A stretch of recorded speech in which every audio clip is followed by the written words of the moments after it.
গরুর গোশত, বিরিয়ানি, দই খুব হালাল খাবার, কিন্তু বরযাত্রী গেছেন জোর করে কেড়ে খাচ্ছেন। হালাল না হারাম? যৌতুক হালাল না হারাম? যৌতুক, সব রকমের যৌতুকই যৌতুক, বরযাত্রী জোর করে যাওয়াও যৌতুক এবং হারাম। বিবাহে মেয়ের বাপার কোনো খরচ ফরজ না। বিবাহের মোহর দেবে কে? অলিমা করবে কে?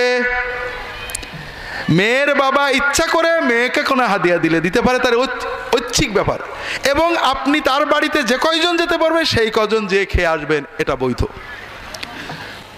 আপনার বেআই সাহেব বলল, বেআই সাহেব বরযাত্রীর কয়জন আসবে? তো কয়জন গেলে হয় ভাই বেআই সাহেব বলেন? তো জনা 50 আসুক। আপনি কি বললেন? যে বলেন কি বেআই সাহেব, আমার ছেলের অনেক বন্ধু বান্ধব, অনেক আত্মীয়, 50 জন গেলে তো একেবারে মান সম্মান সব চলে যাবে। আপনি কি হেরার আলোয় আলোকিত হতে চান?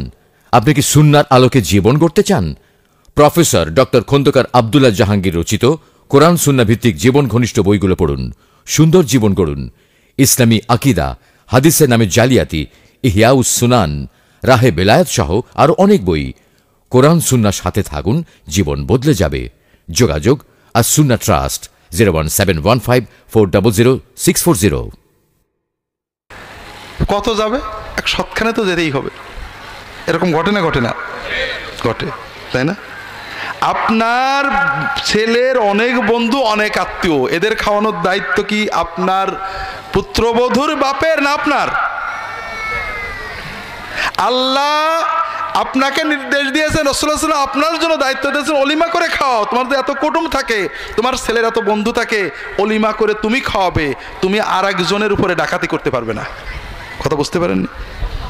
তারপরও বাংলাদেশ বলে কথা, তাও সংখ্যাগরিষ্ঠ মুসলমানের দেশ, মুসলমান পরের দোষ খুব ধরে, নিজে যৌতুক নিলে নো প্রবলেম, আমিও নেব, আল্লাহ মাফ করেন, আস্তাগফিরুল্লাহ। কাজেই মুসলমানের দেশে আলেমরাও বিচার করবে না, আমরাও দাওয়াতে যাই, এরকম যৌতুকের বরযাত্রী আমরাও যাই। এখন মুসলমানের দেশ বলে কথা, ও যে এনজিওতে টাকা নেছে, অথবা জমি বন্দুক থেকে টাকা নেছে, বা যে কোনোভাবে টাকা মাখা জোগাড় করে 100 জনের খাবার জোগাড় করেছে, যাবে কয়জন? 120 জন তো মিনিমাম। আর খাবে কি? দে দই, দে গোশত, দে, পরে দেখাতে পাতে অনেক পড়ে রয়েছে।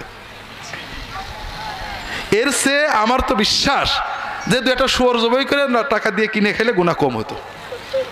এ তো ডাকাতি, এ তো চাঁদাবাজি, সন্ত্রাসী, অথচ আমরা এটা খাচ্ছি। আমরা পরের ভুলগুলো ধরি, নিজের গুলো ধরি না।